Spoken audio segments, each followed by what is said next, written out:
Greetings, ladies and gentlemen. Welcome back to another Pokemon Showdown battle. And in this battle, I have a kind of weirdly themed team. Let me explain. The other day, Craig, my friend Jamel, and of course yours truly, Ryan, and I got talking, and we wanted to come up with, some kind of weird theme, something that we could, just have fun with. So we're talking about dinosaurs, prehistory, and stuff, and we're trying to relate to Pokemon. And long story short, I told the guys that I would come up with a team to see what I could do with it. And let me explain to you how this team works. Now, my opponent has got a standard OU team that doesn't need explaining because Greninja, Mamoswine, and Rotom Wash. And my team is kind of peculiar. The only thing that is OU in this in my team is Mandibuzz and Venusaur. Now, I'm going to be explaining my team members one by one without taking too much of your time because already a minute has flown by. So, I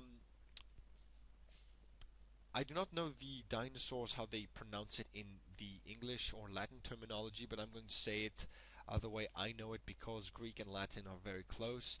So, Pachycephalosaurus, which means thick skull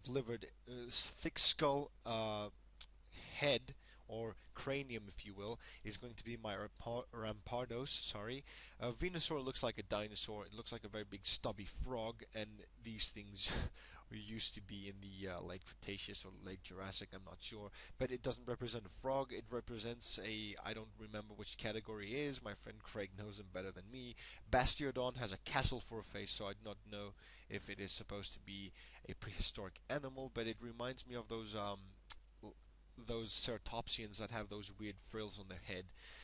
Mandibuzz is like not exactly the terror bird, but I'm pretty sure that birds like Mandibuzz existed a long time ago. Raikou is a saber-toothed cat, of course, and Yanmega is those giant bugs that used to be back in the prehistoric Earth when there was more oxygen in the atmosphere and when life could host bigger life forms. So, enough with the history lecture. Let us go into this bataille. Now, I'm going to be sending out Bastiodon because this thing has got a little surprise. I have the balloon, so you cannot hit me with the earthquake. You can go for stealth rocks. I do not care. Or actually, I do care because I do not have a spinner nor a defogger. What was I thinking? So he pops my balloon so that he could actually do some damage on me. Now, my opponent is going to be toxified by my Bastiodon, which I'm going to switch out into my Yanmega because I can kill shit with it. Now, he's going to go for the earthquake, duh, while he gets toxic poisoned, and he's going to go for the ice shard. But I'm going to live. Do you know why? Because I'm Yanmega. Goodbye, Mamoswine, with you and your gimmicky gimmicks. So in comes a Rotom Wash, and this is a tinted lens choice specs set. So I'm going to go for the air slash, hope for flinch. I don't get the flinch. It's all good, doesn't matter. Yanmega is down. He killed my giant bug. He switches out into his own bug, which is a giant spider, which reminds me of Shelob. And I'm going to go into my Rampardos, who has a surprise for you. Yes, he has Fire Punch, and most importantly, he has this scarf, because this is Scarfardos. Rampardos, the Scarf variant. I could have gone for Fire Punch, but I really wanted to wall Sylveon with yet again another Steel type. And Sylveon is going to wish to whom I don't know the wishing well. So in comes Heracrow, and I am going to do what this Bastiodon is meant to do. I'm going to go for the Toxic. I'm going to Toxic it. I'm going to switch out because I do not want to take an arm thrust from Mega Heracross, nor a close combat. But my opponent goes for the Pin Missile and brings me down to a very low amount of health, which will kill me because Mega Heracross is such a bastard. So anyway, Toxic is building up, but not enough for me to kill it.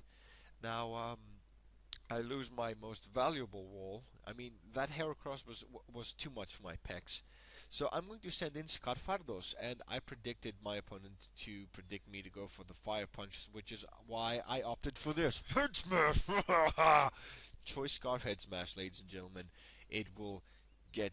It gets serious. It gets really serious. So I'm going to go switch out because I didn't want to miss, and I wanted to wall. So my opponent is going to go for the wish. I do not care, and I am going to go for something that my opponent I know will not enjoy. So my opponent gets the wish. I set up a sunny day. My opponent gets back his health, but it doesn't matter because I have a surprise. But he goes for the pin missile, which is kind of stupid because he wants to wear my son off because he suspects something. What the hell is up with this guy? Why would you set up a sunny day with the Bastiodon? Let's get to the bottom of this mystery. So that's right, mate. Go ahead. You lower your special defenses. Leave the rest to me. I'm going to send in, wait for it, Venusaur. Yes, I have Venusaur. And this one's a chlorophyll one, so that's why I set up the sun. And he's going to switch into Sylveon, which is most unfortunate because I'm going to go for the Sludge Bomb.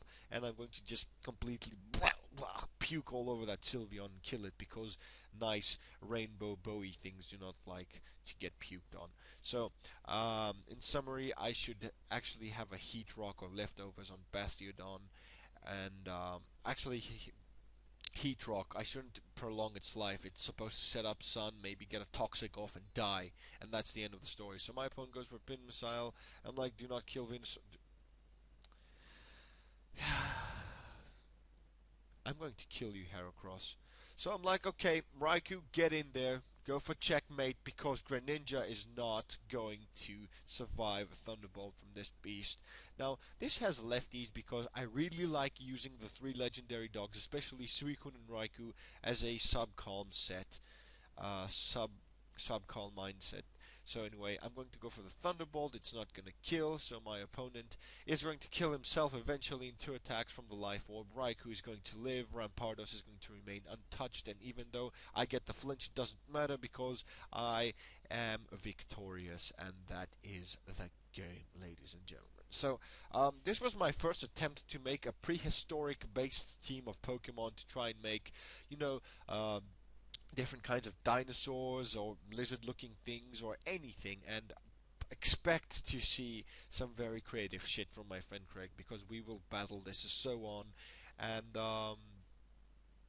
I know I'm gonna be revealing my team very early, but I have 2 teams to be exact. One that I will not be posting right now because it is supposed to remain a secret, a sacred secret that I will not be yet revealing. So you'll have to wait and watch me battle Craig for it. So.